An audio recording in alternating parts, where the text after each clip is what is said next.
Gianfranco Panda é o nome do cofundador da Azul. Ele tá indo em vários podcasts e falando um pouco do mundo da aviação, mas o que tá chamando a atenção, teve até nota de repúdio de ministro do governo Lula, é que ele fala que a passagem é mais cara no Brasil por causa de vários fatores, entre eles imposto e, pasmem, processo. Ou seja, existem algumas formas aí da passagem ser mais barata. O fato do brasileiro querer dar um jeitinho, né, e se aproveitar algumas vezes, faz com que a passagem se torne mais cara para todo mundo. O famoso jeitinho brasileiro. Mas se você gosta desse tipo de conteúdo, caiu aqui de paraquedas, não esquece de se inscrever no canal e curtir esse vídeo para ver mais vídeos como esse por aqui. O Panda ele foi em vários podcasts, entre eles o Flow Podcast, que é um dos mais famosos que a gente tem aqui no Brasil, e lá ele falou mais de 90% dos processos para as companhias aéreas são brasileiros. Ou seja, a cada 10 pessoas que processam uma companhia aérea, 9 são brasileiras. O que deixa caro de verdade a passagem? Olha, se você pensar que 40% dos custos globais de uma companhia aérea são combustível no mundo inteiro,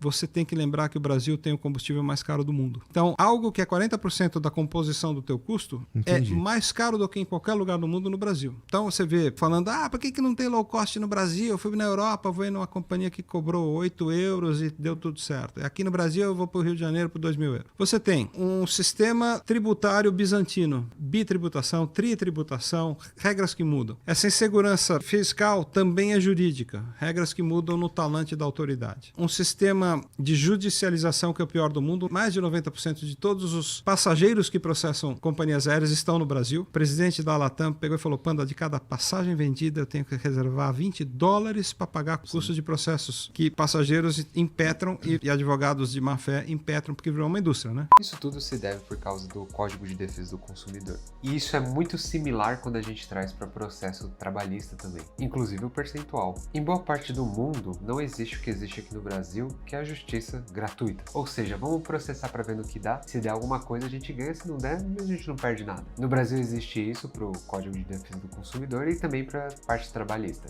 Então, por exemplo, se a pessoa entra com processo trabalhista e perde o processo trabalhista, não vai perder nada, ela não tem nenhum ônus. O mesmo vale para o Código de Defesa do Consumidor. Inclusive, o próprio Gianfranco, ele comenta um caso de 3 advogados amigos que iam para os lugares, 2 pegavam a mala de todos e um ficava até o final, falava que a mala não foi pega e pedia ressarcimento e vivia ganhando dinheiro dessa forma totalmente desonesta. E existem vários advogados que estão ali só para pegar esse tipo de caso, para processar as companhias aéreas, processar por vários tipos de coisas, por exemplo, clima. Sendo bem sincero, o que a companhia aérea tem a ver com clima ou com o aeroporto? Porque o aeroporto nada tem a ver com a companhia em si. O aeroporto é outra coisa. Então, às vezes a pista tá coberta, tá chovendo ou qualquer outra coisa do tipo. Então, voo atrasar, na maioria das vezes, para ser sincero, não é algo que depende da companhia aérea em si. Isso costuma gerar processo para as empresas, porque a companhia atrasou, não me avisou que poderia atrasar. Só que é algo que é óbvio, né? Nenhum tipo de assunto você vai esgotá-lo. Então, por exemplo, é óbvio que você não pode andar pelado no aeroporto, mas a companhia aérea não precisa falar isso para você, certo? É óbvio que você não pode dar uma facada no pescoço de alguém dentro do aeroporto, mas a companhia aérea não vai falar isso para você. Então, os assuntos que são óbvios, eles não costumam ser esgotados em um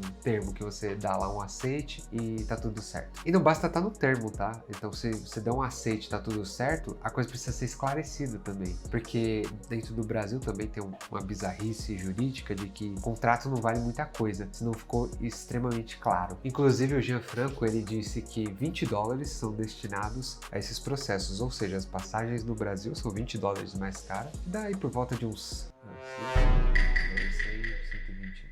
mais ou menos uns R$120 para cada passagem é só para custas de processos judiciais. Para quem conhece um pouco mais desse mundo aeronáutico no exterior, que são poucas pessoas, sabe que existem as passagens low cost, né? As passagens de baratíssimo custo. Então, dentro da Europa, às vezes com 10 euros você consegue pegar um avião e ir para outro país. Isso jamais existiria aqui no Brasil, porque a probabilidade de um processo por causa disso é muito grande. Porque geralmente nesses low cost tem overbook, né? Ou seja, você não consegue embarcar porque vendeu passagem aérea a mais. É porque vende a mais, porque tem um índice de falta, eles cobrem esse índice de falta vendendo a mais, por isso que é low cost, por isso que é mais barato. O custo do combustível também é mais barato, inclusive isso foi uma ressalva dele. O combustível do Brasil é o combustível mais caro do mundo, então 40% da composição da passagem é combustível. Por exemplo, Aqui no Brasil custa R$1.000 uma passagem, você vai pagar R$400 só de combustível. Se fosse na Europa e tivéssemos os mesmos custos, só esses R$400 dos R$1.000, supondo aqui, seriam baixados por causa do combustível. E várias outras coisas, né? O processo, como eu falei, judicial e entre outros. O cofundador da Azul também comentou sobre a ineficiência do tráfego aéreo aqui no Brasil. Isso é horroroso. Você tem um sistema de controle de tráfego aéreo no Brasil arcaico, insuficiente. Um avião podia voar do Santos Dumont a Congonhas em 30 minutos, leva 50. Por quê? Má gestão de tráfego aéreo. Você tem problemas seríssimos de infraestrutura. E aí gasta mais gasolina, daí fica mais caro. Entendeu? Vai ficar uma merda. Gasta mais gasolina na gasolina mais cara do mundo. Né?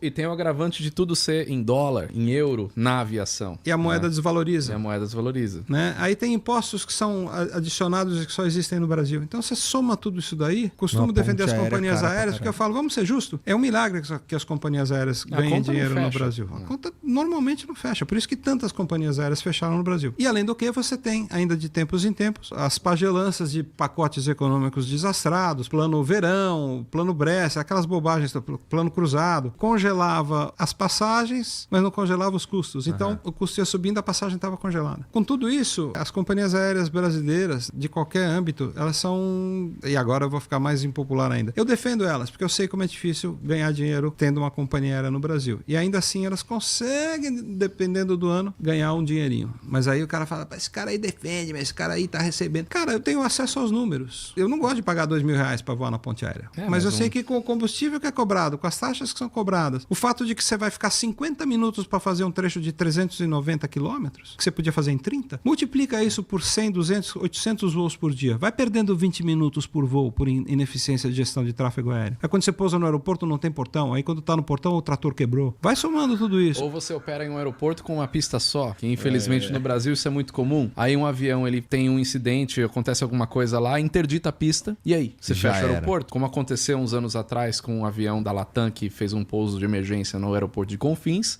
lá em BH, e lá é uma pista só. O avião fez esse pouso de emergência e interditou o aeroporto por 24 horas. Todos os voos foram cancelados. E os voos que estavam indo pra lá fazer o quê? Vai para outro lugar, ou nem sai.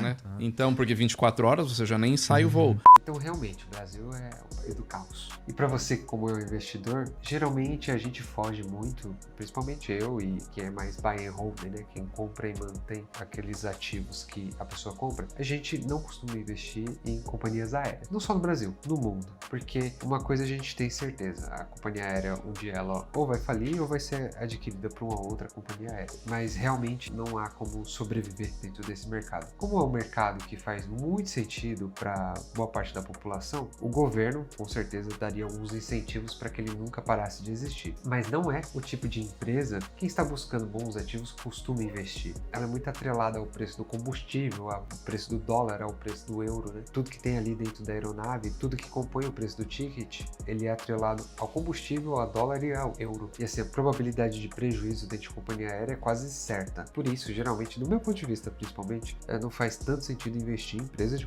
companhias aéreas. A gente precisa buscar coisas melhores, principalmente em empresas centenárias, empresas que estão há mais de 100 anos na ativa, que dão lucros consistentes, que são boas realmente. Mas o que veio na minha cabeça agora é se a gente voasse para Miami, daqui do Brasil para Miami, para comprar um iPhone 16, por exemplo, sairia mais barato que comprar ele aqui no Brasil. Esse vídeo que você tá vendo aqui na tela, ele fala exatamente sobre isso. E eu fiz ele faz pouco tempo, então eu aconselho que você dê uma olhada nele.